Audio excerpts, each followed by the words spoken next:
So if you're looking for any memoir writing services, you can find my services at casejohnston.com or search for me on Readsy. I do anything from full document assessments at a fixed price, developmental editing where I charge per page, and copy editing where I could charge per page as well. So look me up at casejohnston.com or Kase Johnstun on Readsy. Thanks so much.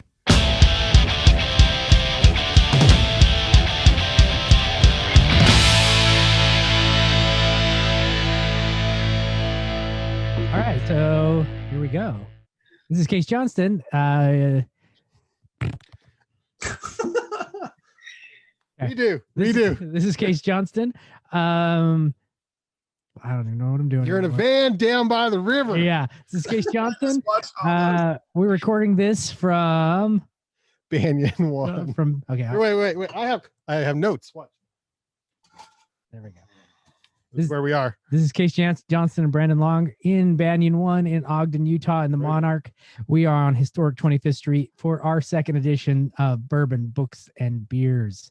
Today, of course, we're missing our friend Lee Camacho Works, but today we have Tia Brown, myself, Sean Davis, and our producer Brandon Long.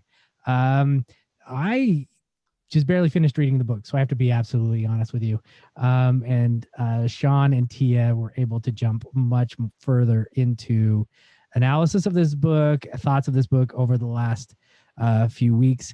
I wish that someday, if we get on a Patreon like some of our friends do and make people pay for their stuff, that we could you could just be a voyeur about on our message page, because it really is, it's fabulously time consuming. All right, so let's get started. And I'm going to hand it actually over to Sean today, who picked the book, and he's going to talk about plot, reasons why he picked it, and his used to be love of Hemingway. I'm not sure if it's still there, but we'll see what happens. No, it's still there, man. It's still there. So it's bourbon, books, and bourbon, beer, and books. You said books bourbon. is last. Books is last, because bourbon starts it off, beer, and then books. So we chose this week. The Sun Also Rises by Ernest Miller Hemingway. You know what I liked what we did last podcast is we all talked about from what lens we read this book. So I'm a combat veteran. I was in Iraq and Haiti and down in New Orleans after Hurricane Katrina. I'm a lot of people, not a lot, a couple people in writing circles have even nicknamed me Papa Bear, and I thought that, all right, that's cool. I dressed up like Hemingway for Halloween one year, and I asked everybody if they want to go get shots. I was waiting for some laughter, but nothing. That was well. Hold on. Let me help you a little laugh bit. Track.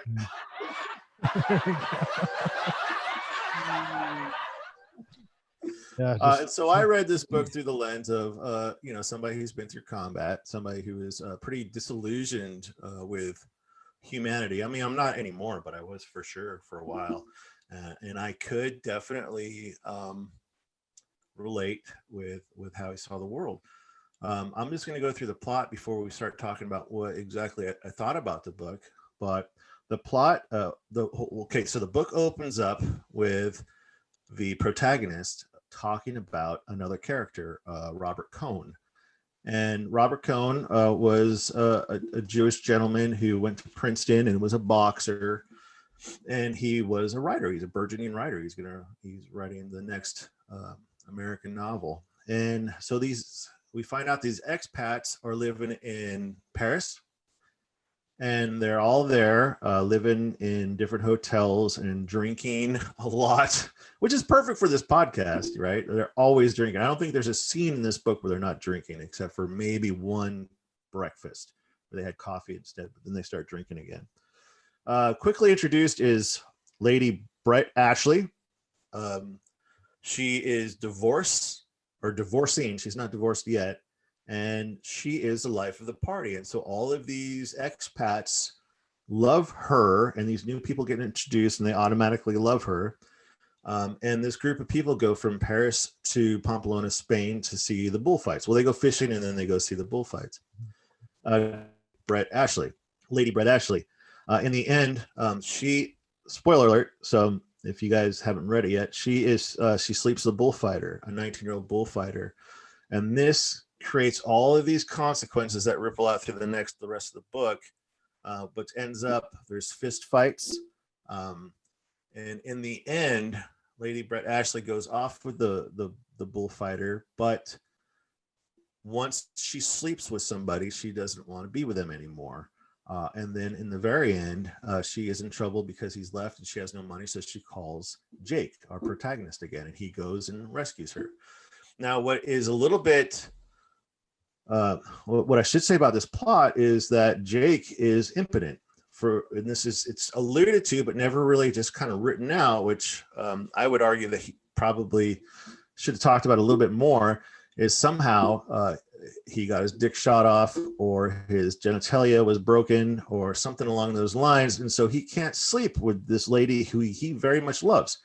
And it's probably good because once she sleeps with anybody, she doesn't love anybody anymore. So that is an ongoing theme in the book. In the very end, they lean up against each other and she says, "Oh, it could have worked out for us." And he says, "Wouldn't it be wonderful to think so?" You guys agree? What do you guys take away from that?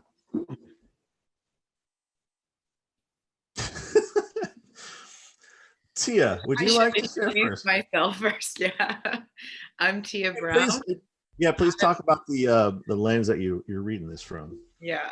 So first, I'm from Buffalo, New York. I'm Black and I'm queer, and they hate a lot of people like that in this book. So that affected my lens, obviously. I'm also a woman, and that's how I identify. So that affected my lens.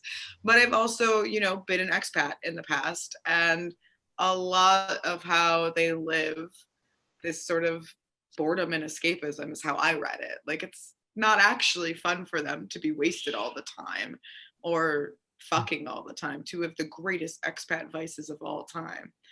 And also, they're expats, but they're just really hanging around people from where they're from.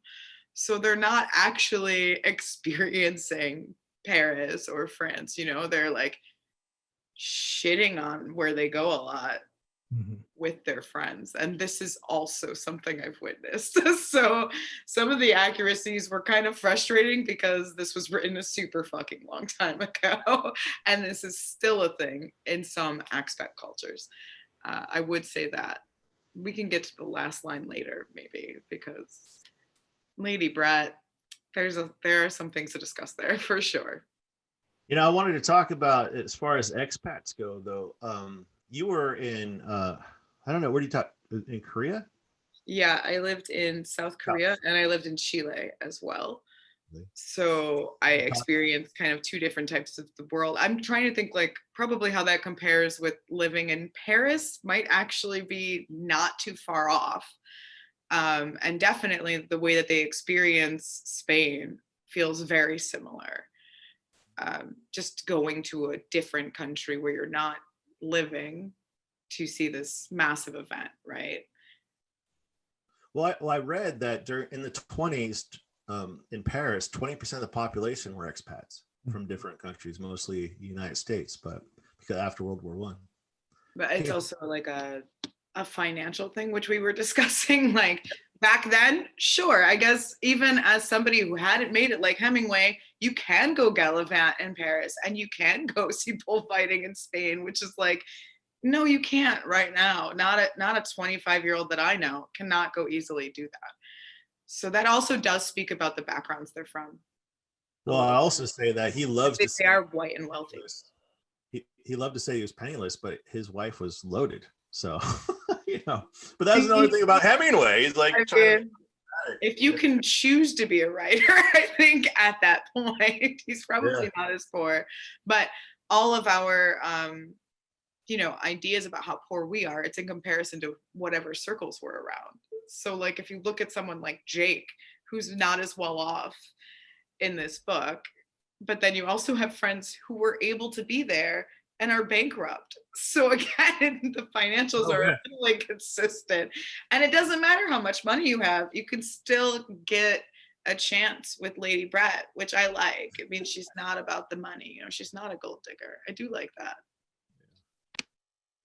Case.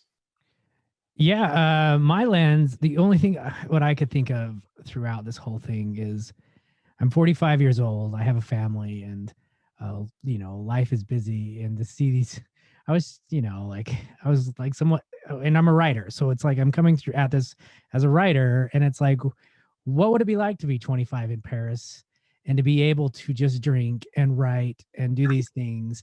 And part of me was Like grad school all over again. yeah, really. Well, I thought about that. And that goes down to like when I had to I took out a piece of paper and I had to chart who got divorced so that they could be with other people. It was like, well, we can't be with each other until we get divorced. And so he got divorced to be with me, but then we weren't actually together. And I was like, well, you guys were kind of always together anyways. It's a very incestual book. And so, I mean, I came from this lens of being a writer and of being middle-aged and looking at these lives and thinking, partly like when you are 25, you are like, when you're in your 20s, you're like that, I mean, and I guess they're probably older in the book, but I think Hemingway's 25 when he wrote this one. This is his first one. Yeah. Well, he had one book out before. It's like 3 stories and 10 essays. Yeah. It wasn't anything big. Well, only 300 copies got sold. Yeah, and I mean, and I know we're going to talk about where he was as a writer going into this and his faults and all the things that he brought to it, his own kind of schema when he started to write this book and the shit that he brought to it, and we're like, oh my God. But I mean, and then I also came to it. I really liked Farewell to Arms. I thought that was a great book, and I liked Old Man in the Sea. I liked both those books. So going into this book, and I actually liked The Movable Feast, which is basically this. I love the Nick Adams stories. Well, yeah, and I just I came into it thinking I was probably going to like this book. I liked those other books, and I didn't like this book. I maybe it was just because I thought maybe I could have that liver again. And I can't have that liver again. And maybe someday I could. And maybe I was just jealous and angry. I came into it the opposite. I thought I was not going to like this book because toxic masculinity. I don't know, all these people who are rich and entitled and superficial. But like what Tia was saying, I mean, these people were not rich. I mean, today you'd have to be rich to do that, but back in the 20s, you'd be able to do that. They were just expats, and they were the lost generation, But I hear what Kase is saying too, because I do feel kind of like, why are you just getting wasted? And like, fuck, you're in fucking Paris, and so there must be some reason they're not taking advantage. If I want to give the writer, if I want to give Hemingway the benefit of the doubt, I have to believe that like, oh, there's an actual reason to why they're not living this experience to the best of its ability. Because like going to see bullfighting, that's super cool. Being wasted the entire time you're there, I don't know how cool that is, but I'm also 35 now. When I was 25, I probably would have thought that was super cool. So exactly. That's what I was definitely a factor. And also like there's that consistent disenchantment, right? Because of all producer note real quick, that a lot of the characters are carrying. I'm sorry, Tia.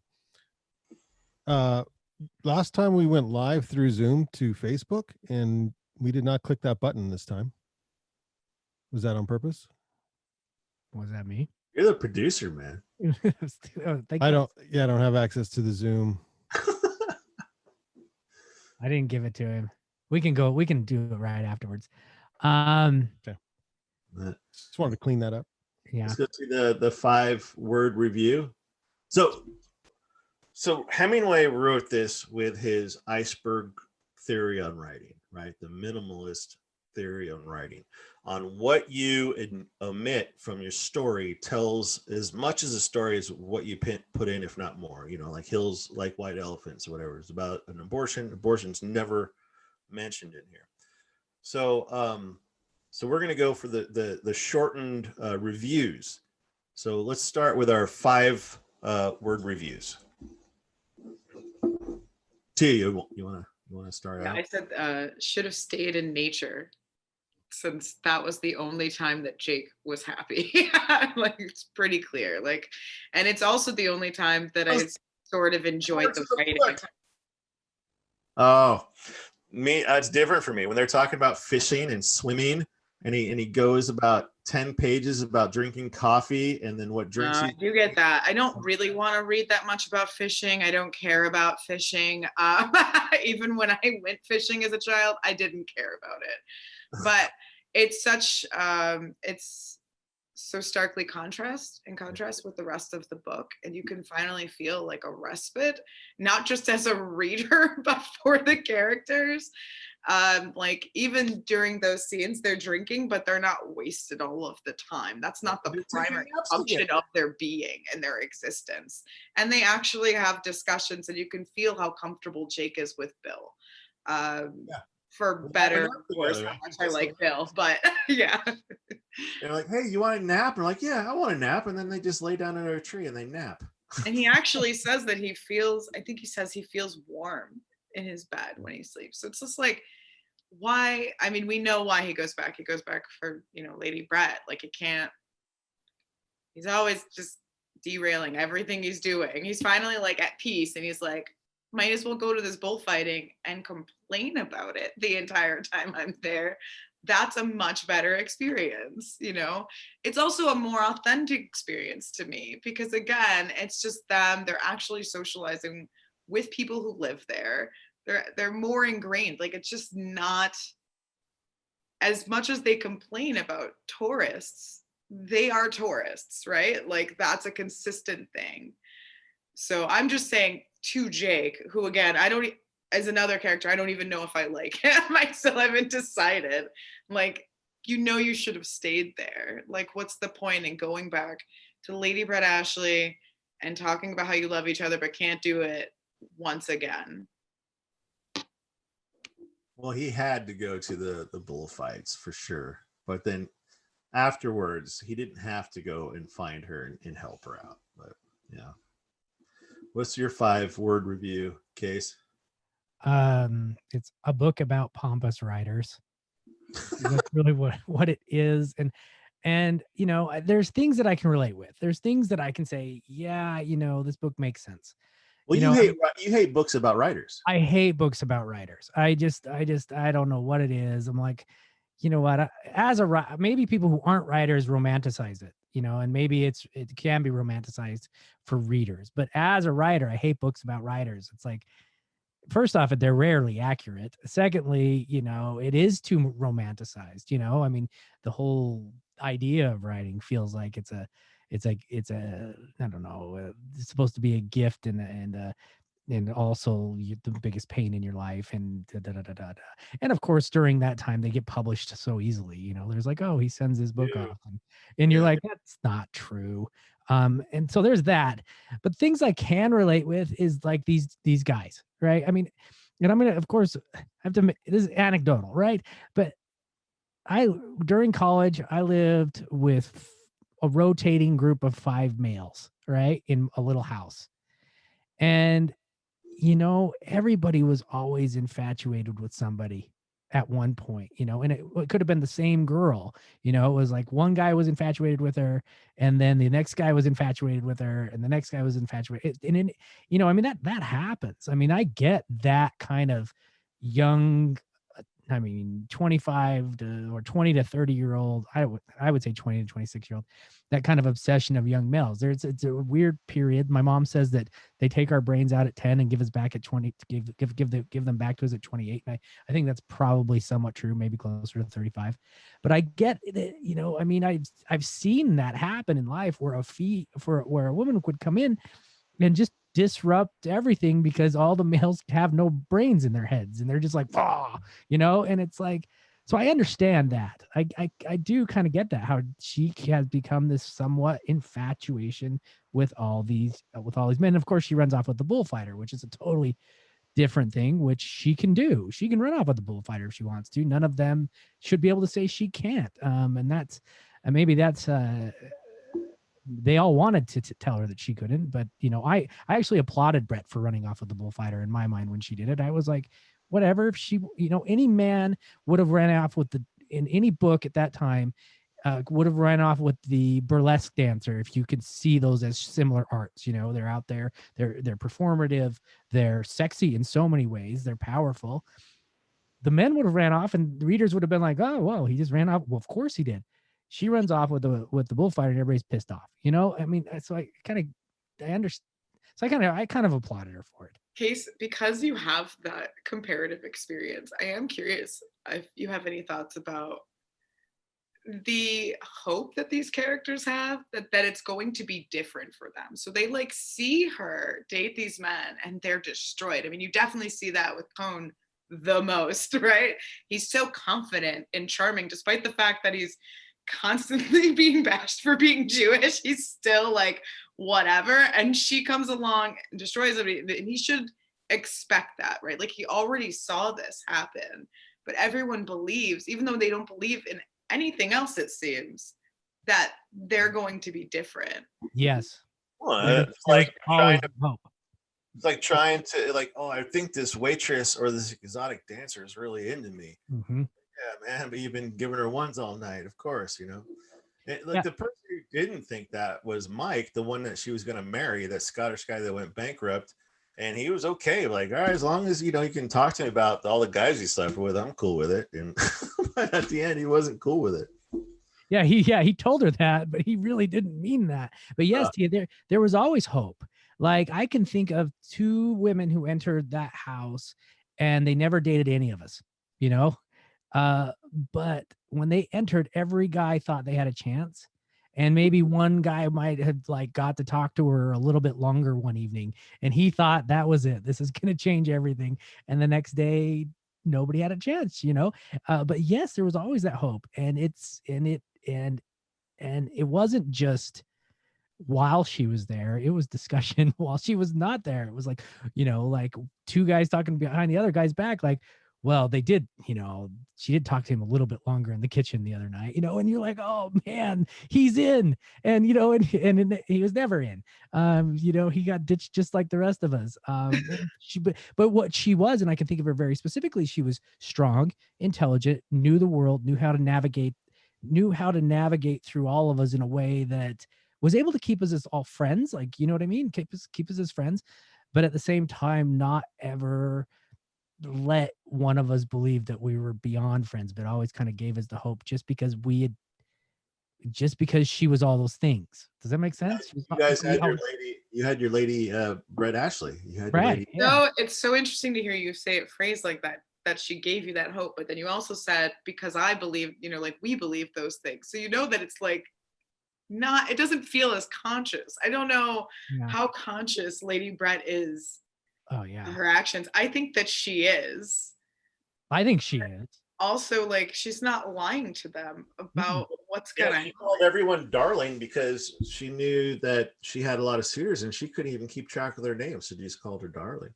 But I think that's they are called Mike and Bill and things like that. So I feel like he never uses their names in dialogue.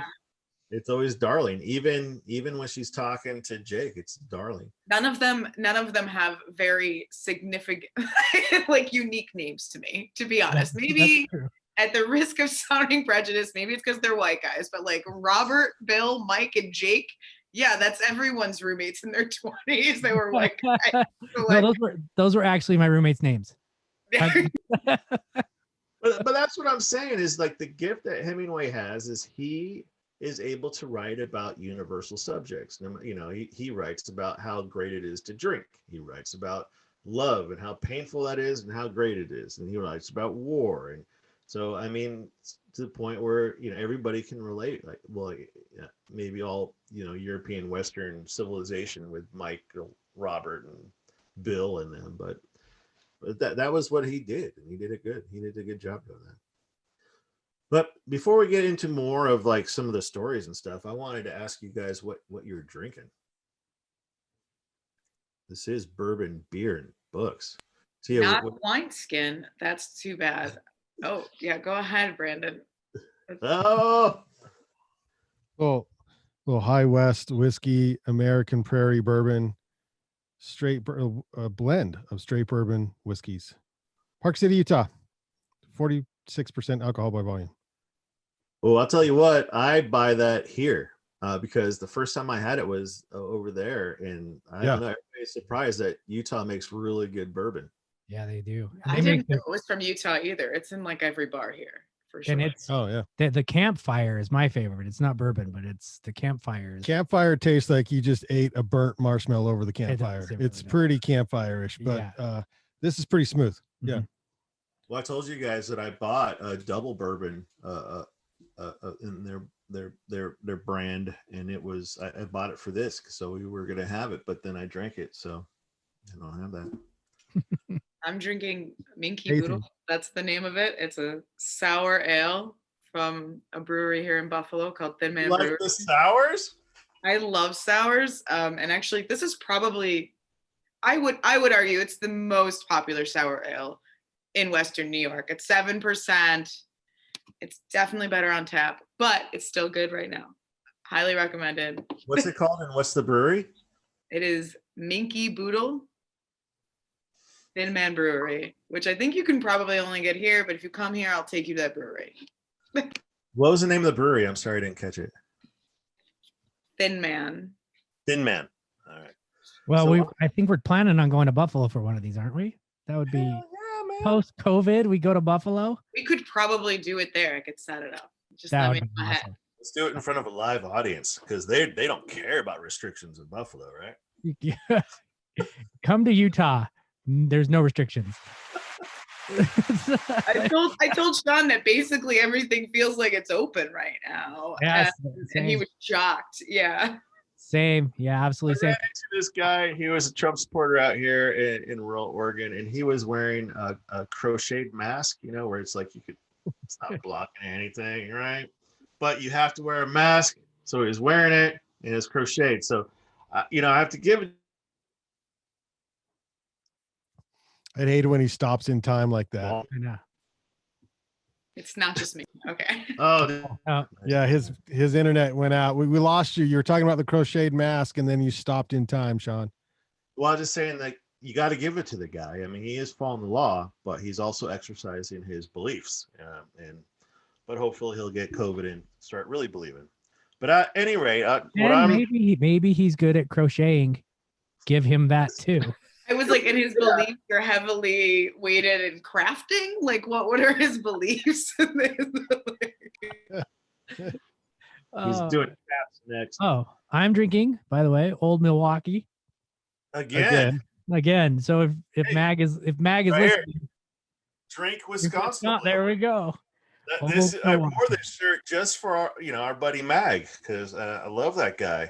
Look, So oddly enough, Brandon didn't drink the Old Milwaukees from the last time we did this. I know, that's weird. They were in the freezer the whole time, or fridge the whole time. I never touched one. so weird. So I know that we were going to talk about masculinity later. So the beer I'm drinking is Breakside Brewery here in Oregon, and I'm drinking the Rainbows and Unicorns Pale Ale, India Pale Ale. It's a good beer. It's got like a the notes is called breakfast cereal and pine. It's pretty good. And then I'm drinking also the Old Forester bourbon. So Hemingway, this was Hemingway's, well, probably not the 100 proof, but 100 proof. I splurged for our podcast. But Hemingway drank the Old Forester bourbon, but he never wrote about it because of his rivalry with Faulkner. Faulkner always wrote about the bourbons because he's from the South and created his whole world. So Hemingway, while he'll name off every obscure drink that he gets from Spain and Paris, he never really talks about bourbon. But that was his drink. And here's my Screaming infidelities. That guy, insecurities, all the insecurities. Both of them. I do feel like Hemingway has like a lot of rivals. So, Oh my God! So I know Kase is like the least surprised by that probably after this book. oh, I want to tell you guys. So Hemingway shot himself in the face with a shotgun that he ordered through the mail from Abercrombie and Fitch. This is a true fact. And so you guys remember John Rember? We went to grad school, and John Rember was part of the faculty. And one of his books, I think it was Cheerleaders from Gomorrah, because he lived in Idaho, where Hemingway shot himself, and he wrote about that morning. He was playing in a snowdrift with some other friends, And Hemingway's wife at the time comes out. No, Hemingway comes out and they're playing in the snow. And he says, "How are you boys doing?" And they're like, "We're good." And they start playing.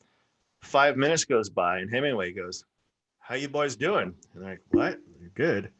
And then he just couldn't remember. He just kept, I shared a video link on our Facebook page of him being interviewed at the end. Yeah. And you can tell like he's just not with it. Yeah. And that morning he killed himself.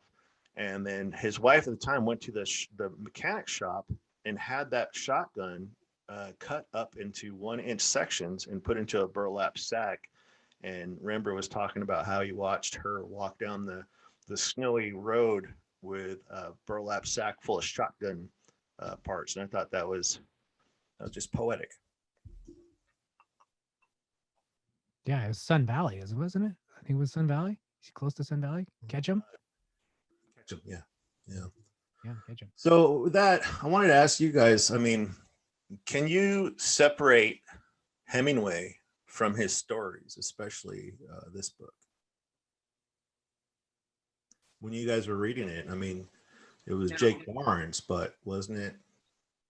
I read in the first draft of this book, it wasn't Jake. His name was Hem. So Cool. And Kurt Vonnegut talking about Hemingway said that the main character in every Hemingway story, no matter what their name, is always Hemingway. And that was the problem that he had. It was also a good thing because he was so famous, but it was a problem that he had. When you guys were reading this book, could you separate Hemingway from the story? While I was reading it, yes, because I didn't actually know too much about him. But then I read the Vanity Fair article, and all of his friends in that article are like, it's a 100% journalism. And then I watched a little bit of the PBS doc, which I don't know if we're supposed to mention. No, wasn't that cool? A coincidence? Yeah, and that's, they mentioned in that yes, up until like in the first drafts, everyone's names were as they were. And he changed them, so he wouldn't get sued, which is pretty common for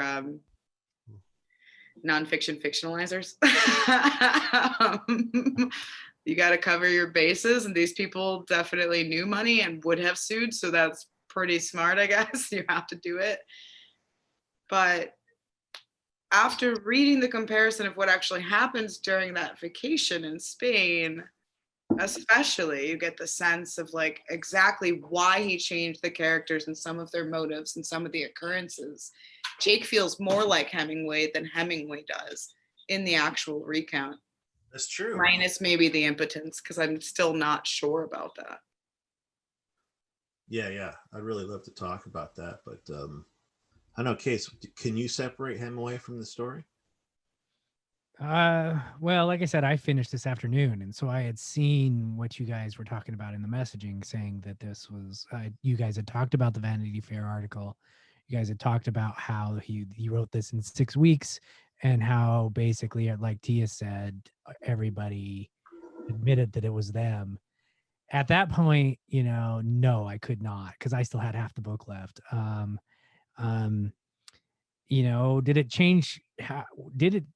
I can't say if it would have changed how I felt about the overall book.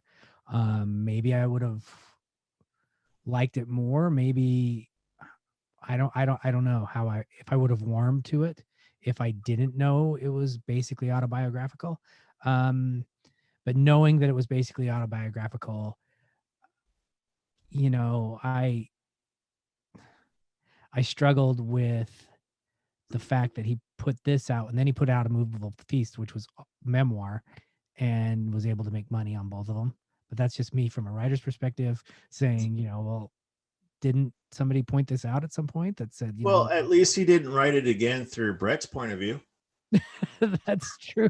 He didn't change the third person, right? And to redo it, and nobody sparkled. Or gender swap everybody. Yeah. I don't know.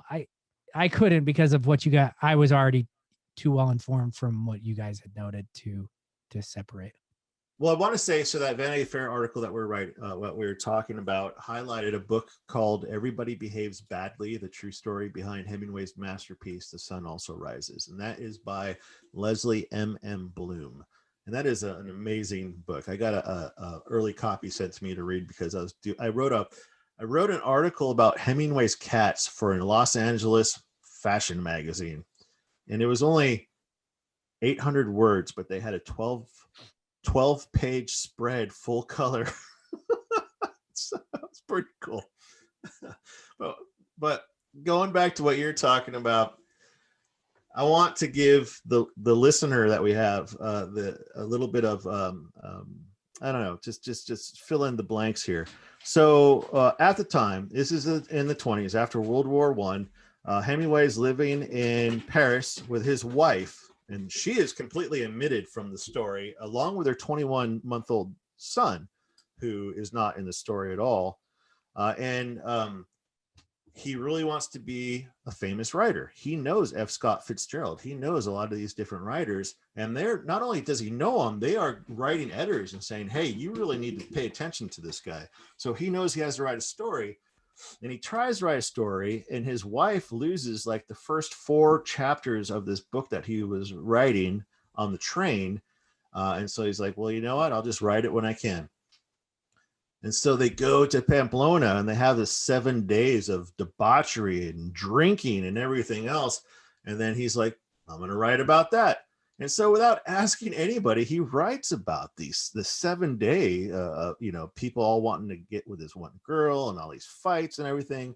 At one point, Lady Duff, who was modeled, who Lady Brett was modeled after, comes down. She has a black eye, and she does sleep with a bullfighter. And so he writes about this, and he writes it within 6 weeks. And all of a sudden, you have The Sun Also Rises. So I don't know if you can separate Hemingway from the story, but Jake, and I want to see what you guys think about this. He makes Jake impotent, right? Or at least alludes to it with his minimalistic style. Jake cannot sleep with women. Brett sleeps with any man that she wants to, but then afterwards, she doesn't want to deal with him anymore. So what do you guys think about that? I mean, what was that about that choice, I guess?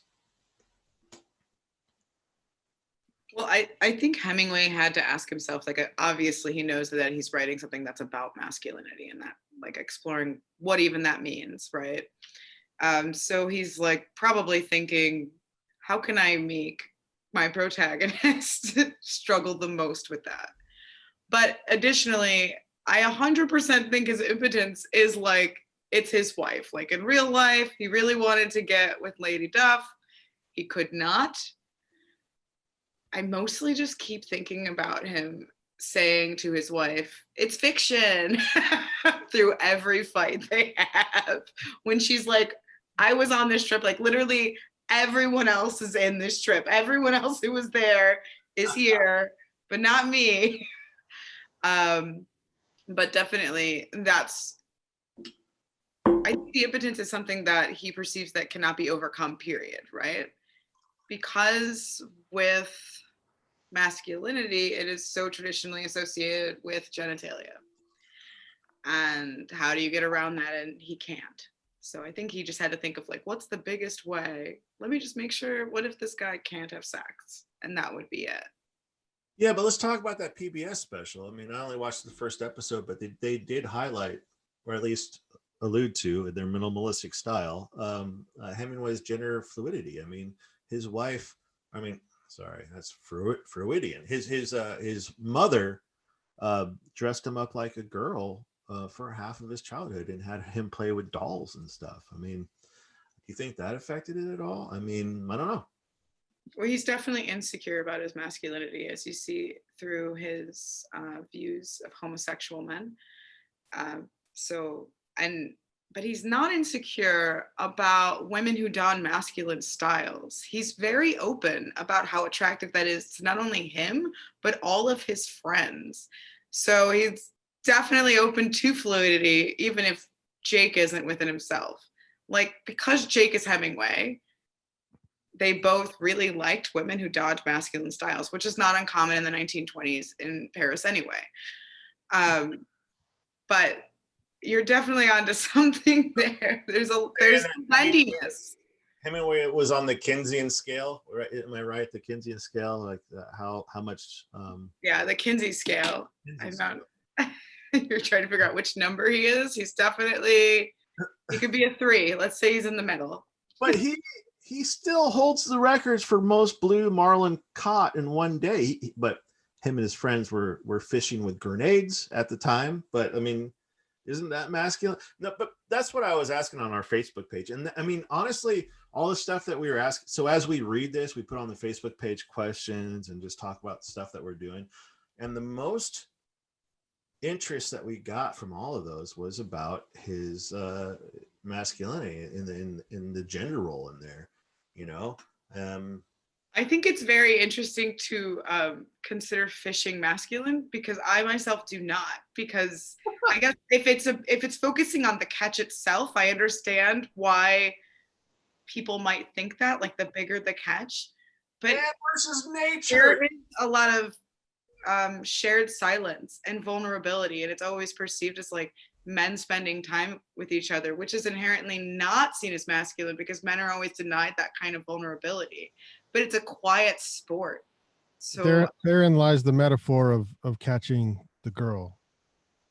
Yeah, I mean, metaphorically, yeah, Brandon's right. I mean, it's like they even say there's more fish in the sea if you lose one, and you know we're gonna catch one, and you know, I mean, you're throwing your line out there, and obviously Jake's line couldn't go that far, but you know, I mean, it's just his line broke in the war.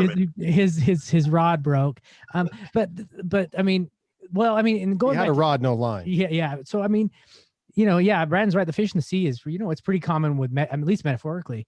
But when I think of masculinity, though, I do think of men alone, and maybe that's just Utah. Maybe that's my schema. Is, I mean, we grew up in hunting camps. I mean, we left the women, and we left early. We left in 3, 4 years old, and it was a big deal to go with just the men.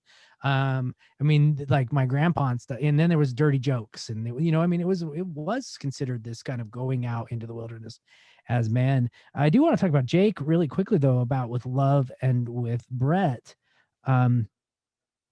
We say that once she sleeps with somebody, she's kind of done with them, right? And maybe this is Hemingway's way of saying for Jake that she can. Maybe there's that hope that we talked about before, Tia, about, you know, with young men, is that maybe he has that hope that since they can never sleep together, maybe he's the one who gets the real love in the end, because she could never get past him, because she can never have the physical reaction or the physical tie to him or the physical release of him. If we want to talk about fishing, the catch and release, right, that she does with other men, with him, if she ever fell for him, she wouldn't have that natural reaction that they've all seen to just let him go. Maybe that was his hope. Maybe, and Jake, it's obviously false hope, but I don't know. Maybe that was Hemingway's way of saying he could have had the love even if he couldn't sleep with her and his wife was there. Well, she did, at least in the story, always call him for help, you know, so. Right. So I have a question for you guys, because I didn't read it. So does Brett hold the most power in the story? Yeah, I would say. Yes, actually. But only because it seems that the only real voyage for purpose is by owning Brett, by catching Brett. And because she cannot be caught, then yes, she owns the power. But then, I mean, Hemingway's the one that made all the money off of this, so you tell me. So Cohn, Robert Cohn, the person that was introduced in the first chapter, he loves her. They had some time in San Sebastian before they all went to Pamplona, and they had some alone time. But once they get to Pamplona, she acts like she doesn't really know him, and she's flirting with everybody. And this kills the guy, but he keeps watching it. And I thought, you know, honestly, I thought that was a pretty interesting part of the story. I mean, it was really well done, of course. I mean, it's Hemingway, but it kept me interested. The parts I didn't like was when Brett wasn't in the story. And T and I were talking. I mean, I didn't like her in the beginning, but then I thought, like, well, this is the 1920s and she's free and she's independent, so maybe I like this character. I think she just comes off so cold and callous until they finally reveal like why that is. And it's so late in the book. They don't make her an actual person until much later in the book, which is, not uncommon for women in 1920s novels. So be it.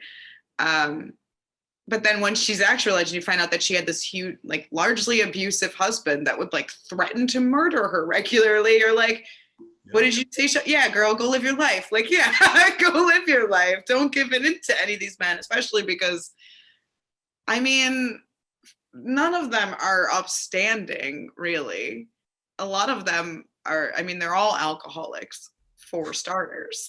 So, and that they really just want to be with her because they want her, but they don't really discuss who she is very often, as evidenced by this reveal, like, a million pages in. And everybody knows, except maybe Cone, that Hemingway, or I'm sorry, Jake Barnes loves her. Even Mike, the guy who's going to marry her next, the bankrupt guy, he knows. Bill knows, but they just kind of let it go because I guess he's not a threat because he doesn't because he has a broken penis. I mean, she's very much a manic pixie dream girl, like 100%. I don't know if anyone knows that trope. And normally I feel like manic pixie dream girls are kind of like, I don't know if you guys know this term, but more cottagecore, like into crafting and like sort of glitter in their eyes with dyed hair. So maybe she comes off as maybe they'd say that in the 1920s, like a tougher broad, but she's still a manic pixie dream girl. Everyone wants her because they'll be fulfilled and all that, regular stuff. I have a quick question. Just kind of like thinking about what you guys are talking about, 1920s woman, independent, which like I said, I applauded her for that when I reading into the story.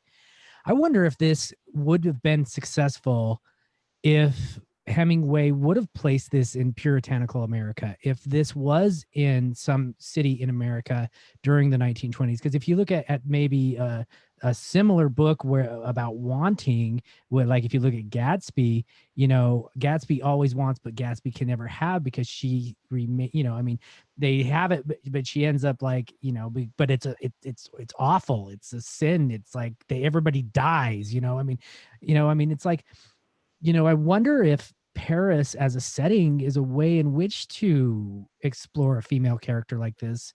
Because, I think you're onto something, because when I found out that she was divorced and everyone still wanted to go get her, that's not something you read about in the States. Even now, sometimes it's like, she's been touched.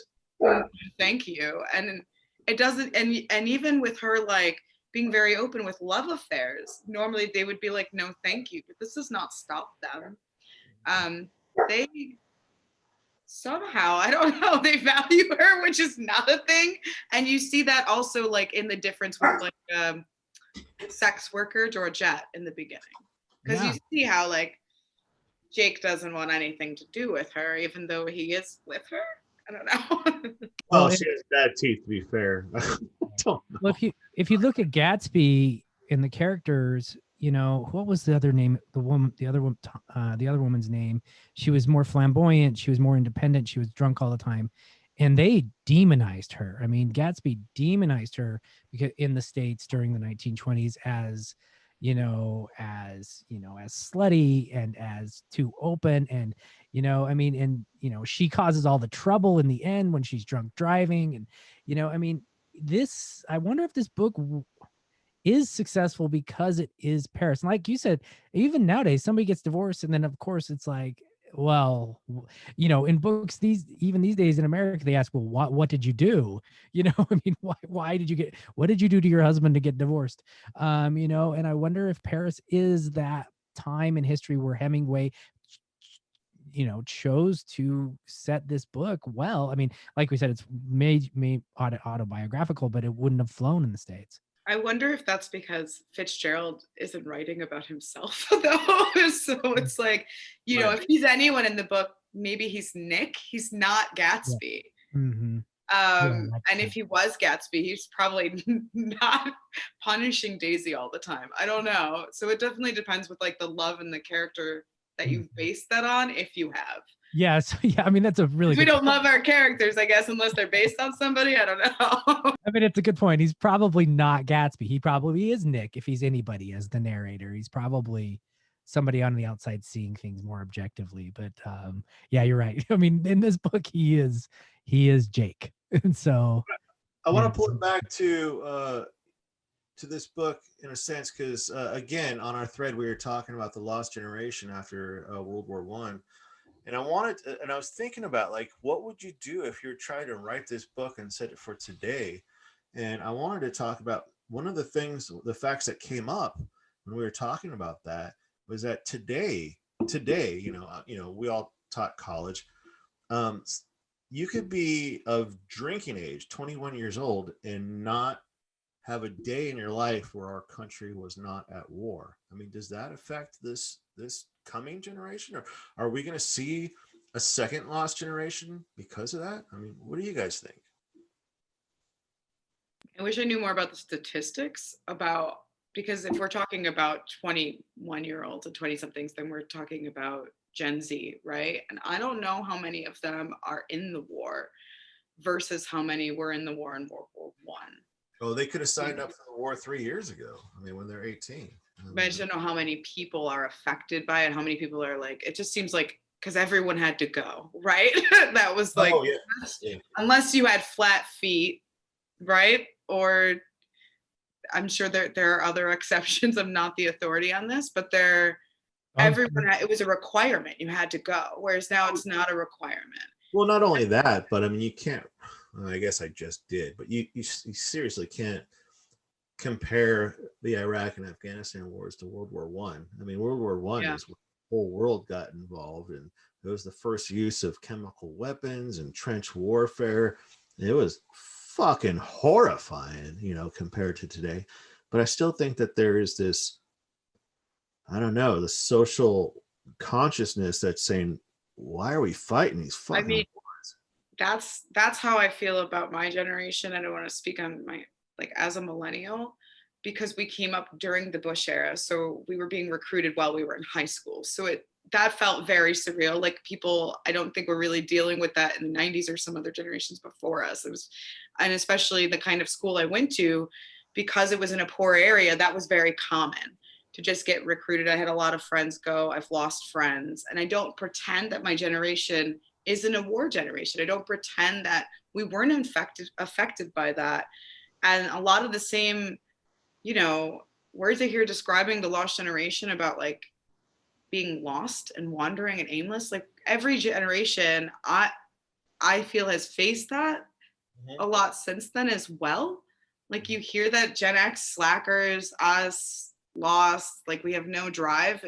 Meanwhile, like, Sean, you've put your body on the line for the country. My friends did. Yeah, I got blown up. Yeah. So that's not true at all. But how does it affect this generation? I wonder if maybe they're more subdued. Let everybody know that my penis still works. Just it still works.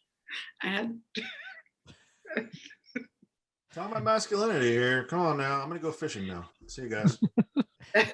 I could feel like a worldwide like ease happen. Thank you. We all feel better now. Yeah. I mean, it's also something that, like, in the States, the war is not on our soil, but if it's a constant in your entire life and your country's at war, do you not become a little more subdued to it? I think would be more of the question. Whereas, like, this generation was so actively affected, it seems. Yeah, well, we're fighting a passive war, and that can be a whole nother subject. And but the last thing World War II was ramping up, right? I mean, the conflicts were still, even after World War One, they were splitting up the world. World War One, honestly. What's that? They never really finished World War One. Yeah. Said, all right, time out. And they started. But the last thing I want to talk about, because I know that we're almost an hour, is the actual writing style minimalism or the iceberg theory. I wanted to know what you guys think in your own writing, or if somebody's listening to this who likes to write, is that a good style? What would you do? Tia, you use the minimalistic style, right? I did. I said that. Yeah.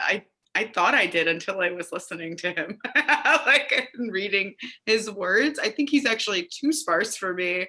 And I definitely used it a lot more in the beginning as a writer because I hadn't learned how to write, right? So considering he wrote this in 6 weeks again, it does make sense why in the beginning it's less and less. But he just, even especially the impotency, because it's such a big factor, the way in which you never get the full explanation. You do get like this scene where I think when he was hospitalized after it happened, and an upper officer I think says like, you gave more than your life, which is such a horrible thing to say to somebody while they're in a hospital. Like, you might as well be dead. So that's, but he never actually describes it. And it is the key factor to his masculinity. It's like why he's so insecure. He doesn't give us how it happened. And as somebody who's never had that genitalia, I couldn't, and also I've never been to war. I didn't know how this could happen. And everything else was functional. And it was so well known amongst his friends as well. And they didn't seem to react that much, you know? They were just like, well, yeah, we know that about Jake, whatever, which made me think, did this happen all the time during World War I just didn't get enough about. Well, I'll tell you what, like if, so I've been to war, I got blown up, I have a Purple Heart. And if my buddies who I got blown up we all out drinking and I got my penis blown off, they would make fun of me non-fucking stop. You know, it's just like, just what combat vets do, you know, so people would know it. But is it like, maybe they were too busy making too, probably. Oh yeah, you definitely have a nickname. Yeah. Yeah. They're too busy making fun of Cohn for being Jewish, I think, to make fun of anything else. Like, that's it. Yeah, they totally were. I don't know, Kase, did he leave out too much with his style of omitting things? I mean, was there too much? This was like the iceberg 10% of the mass of a thing. Was that too? I think I'm thinking like 4 or 5% in this book. I don't know. I think the nature of the book is we knew everybody's motivations. Yeah. Yeah. It was great character development for sure. If we knew people's motivations, then I think that's all you needed. And I didn't want any more of the book. So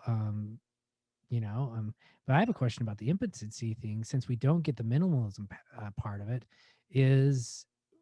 Was it blown off? Because we don't really know it's blown off, right?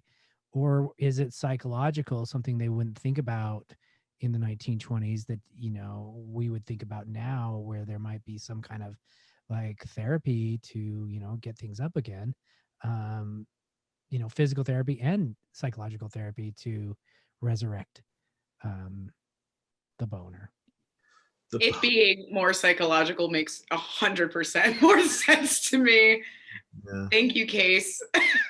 That's it. I was with Tia. I really wanted to believe that this was just a psychological thing, that he can't do this, and if he did have sex with her, then he would lose the relationship that he had with Lady Ashley.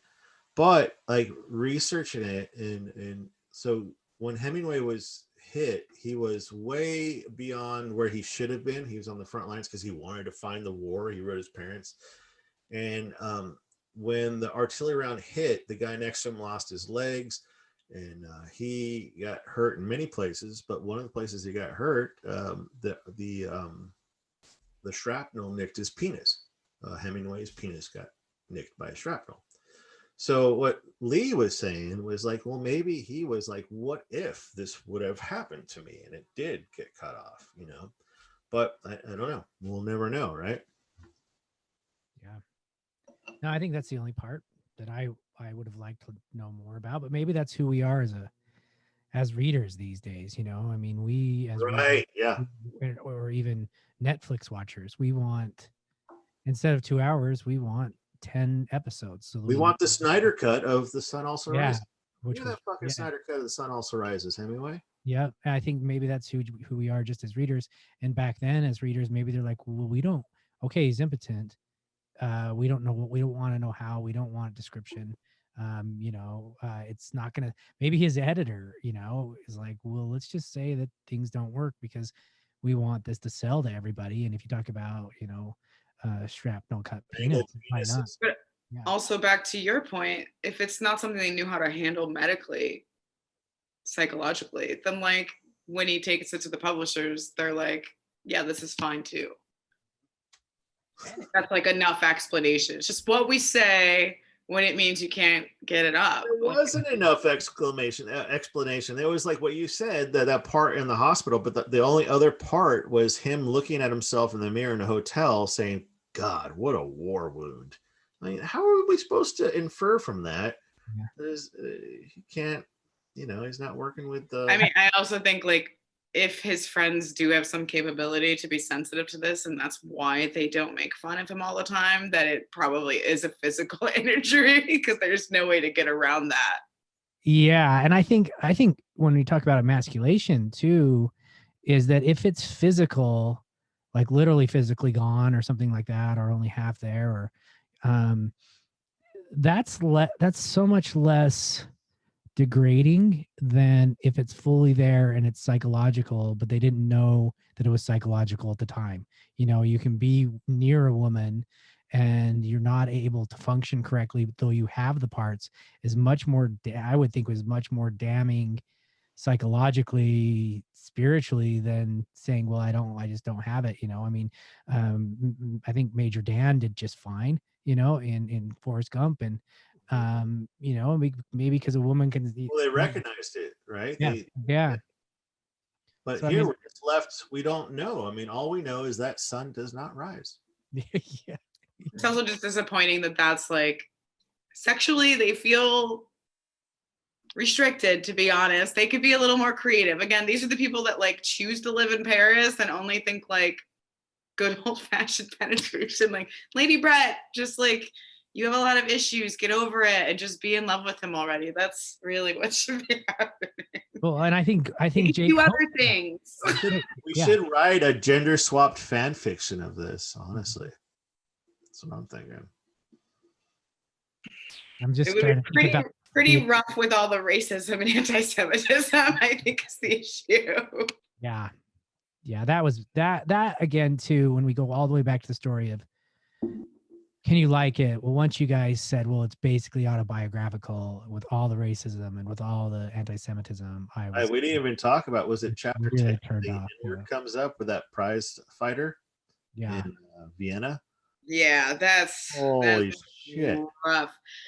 But it's also then, because it's autobiographical, your question isn't like, oh, this book is anti-Semitic. You're like, wow, Hemingway really hated Jewish people. Like, that's my takeaway. Yeah. In that book, the Everybody Behaves Badly, he was quoted saying like, yeah, and I made that kike the villain, talking about what was his name? Case, not Cohen. Name is Loeb.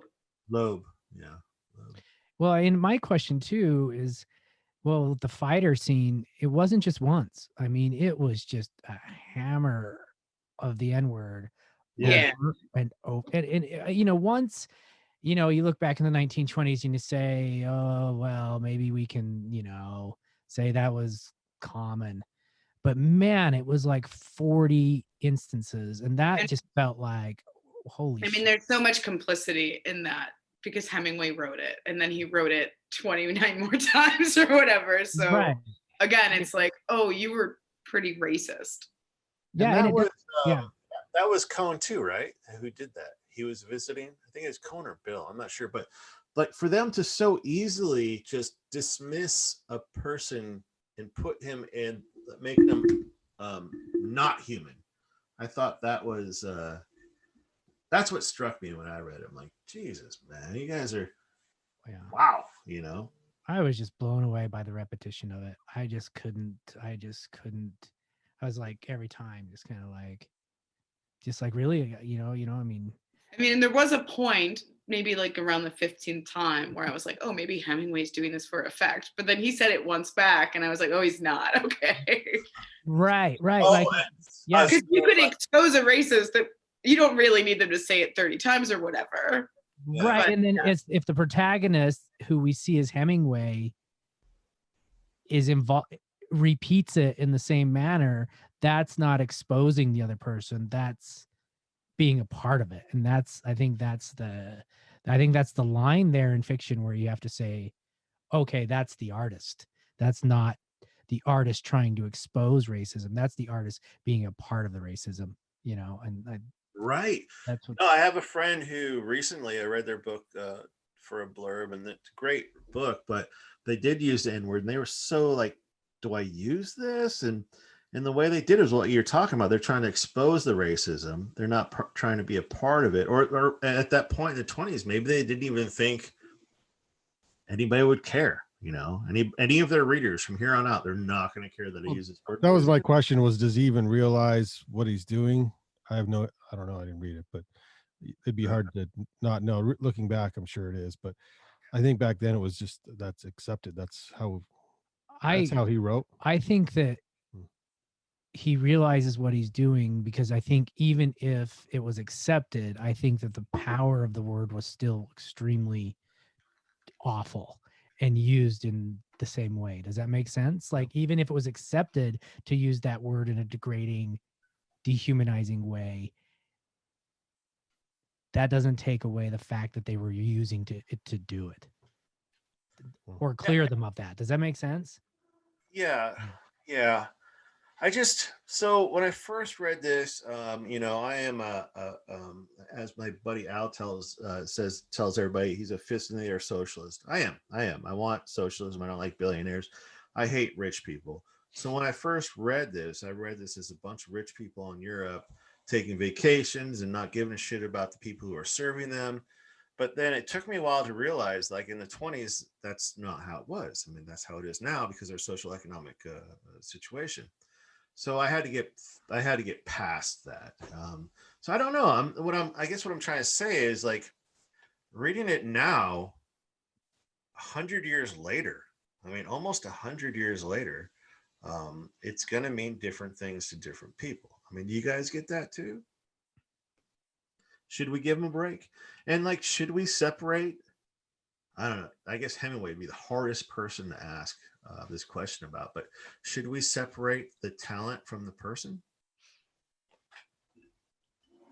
That's a harder question because the talent is blatantly racist. Like, he's pretty open about how everyone hates Jewish people, right? Like, he's open about all of these things. And I get what you're saying in terms of the time. So yes, sometimes literature is reflective of its times. And what can we take from it that's useful?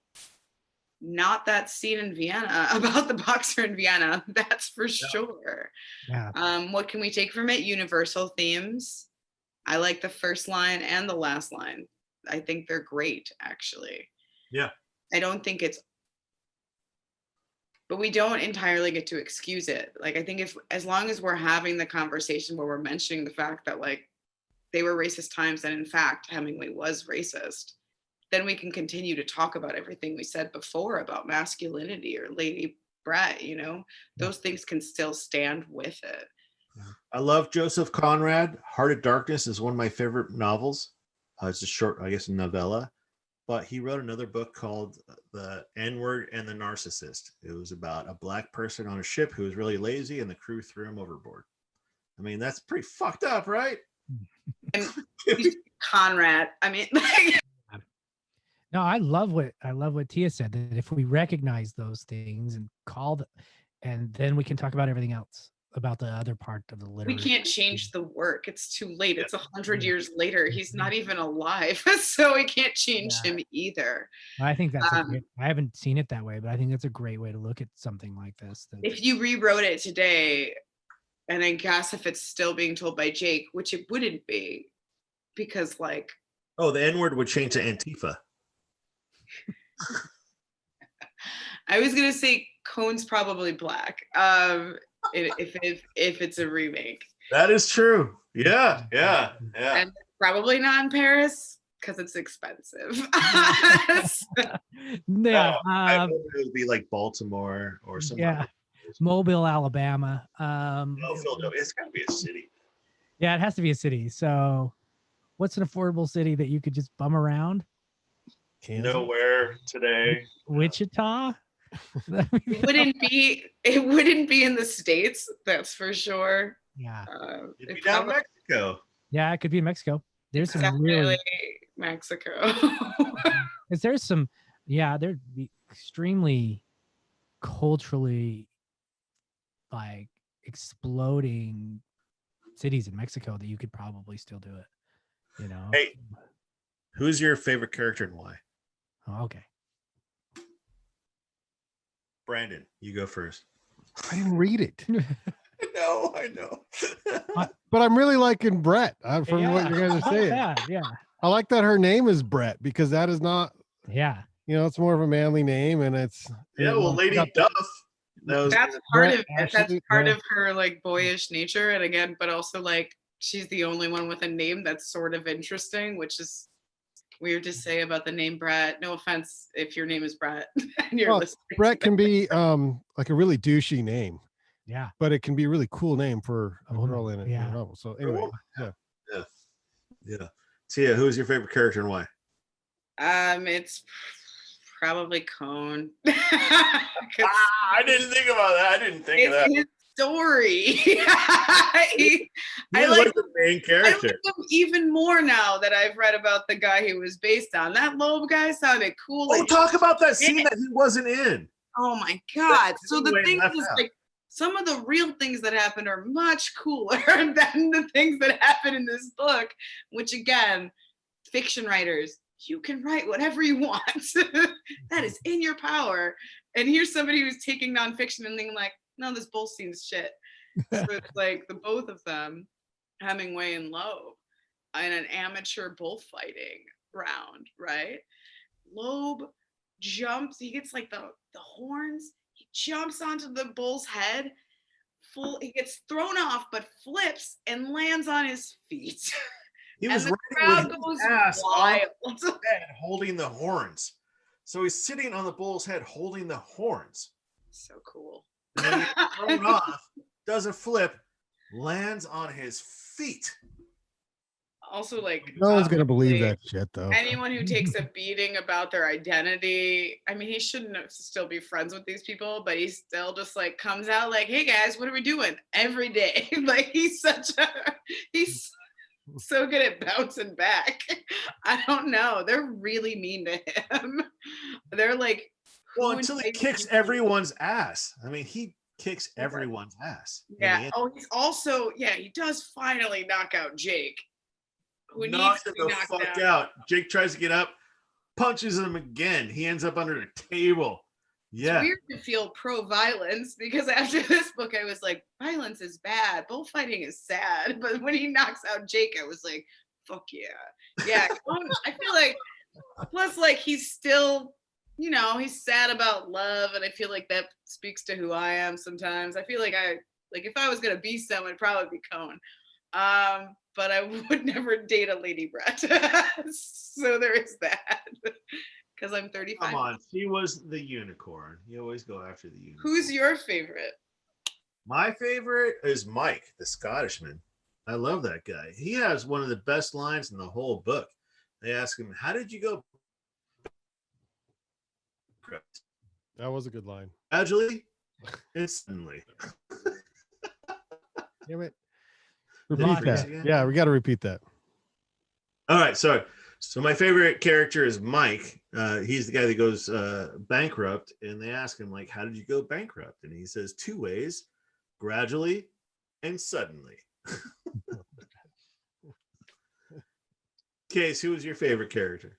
I've been thinking about this one a lot. I think my favorite character, just because I relate to them so well, is the random party goer at Pamplona. The guy walking by, they're all drunk, they're drinking all day. And They have fights in their bars all the time. All these Yeah, but- Americans are fighting in their bars. watching this crazy group of people that Hemingway is writing about, thinking, you know what, somebody should write a book about that. That's my guy. I thought Kase was gonna be like, "Oh, I hated all of them equally." Like I thought that's what you were gonna say. A random party goer. In Yep. That's Party me. goer number 3 was Kase's. Yeah, that was me. That's my casting. Put the short guy in the corner, pan away from him. I like Montoya, the guy who owned the hotel at the end. I like Montoya too, because he also just stops like greeting them after they're fucking up. Yeah, Fuck you. Not even talking to you. I'm sending over a waitress. Don't talk to me. Yeah. They're like, he hates us. And he's like, yeah, he does. He might be one of the most authentic characters in the book, actually, now that I think about it. I'm sure that's what happened. Yeah. So, I'm down to 10% power mode on my phone. That's for the one recording. So, All right. all right. So, Yeah. should we give a we missed Lee? We missed you, Lee, and all your good points. I missed Lee. Yeah. We needed Lee. We did great, I think, but she's just tired today. So, Well, she got her COVID, her second. I mean, we should yeah. talk about the time that we're in, man. She got her second COVID shot. Yeah. I had mine, and it was this weekend. I don't even really remember this weekend. I was fevered. man. So I'm getting mine next week. The VA is giving the Johnson & Johnson ones because it's easier, one shot. So I'm gonna go get that. But my wife already has her. She got 2 shots, and she got fucked up in the second one too. Yeah. Oh, that was brutal. And the first one, I didn't get anything. So, the night after the shot, I had about 5 glasses of wine, and it was like hell for 2 days. It was awful, but we're here. I'm alive, and I'm glad you're alive. yep. I'm Really glad you're here, Kase. Yeah. I'm glad to have it in my body. We had to figure out how to do this in front of a live studio audience, make it really difficult for Brandon, Mm-hmm. and just do it. We'll do it all in different places. What I really love is that we're all in different parts of the country. So I got some software we're going to test for next time. We can be live on multiple platforms and watch comments, and I think that'll be really a better experience. Brandon, you can probably manage the comments, right, and like send them to us and stuff. I think that I can make them pop up on the screen. Oh, okay, so that'd be cool. Oh, that'd be sweet. We do have a lot of good people following us on the Facebook Bourbon Beer and Books page already. Is it a group or a page? It's a group, and people are asking a lot of questions, and it's pretty cool, man. I'm pretty happy how it's going. We're gonna grow it, but it's going pretty well.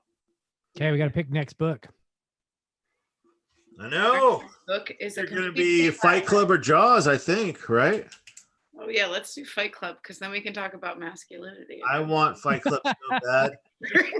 So I was in a writing group with Chuck for a while, and we wrote Fight Club, and we're talking about masculinity. But every time he had an anecdote about writing, he'd always use as an example, like a 1930s or 1950s, like Breakfast at Tiffany's or some kind of a show, like a gay man in his 50s would watch, and that's him, right?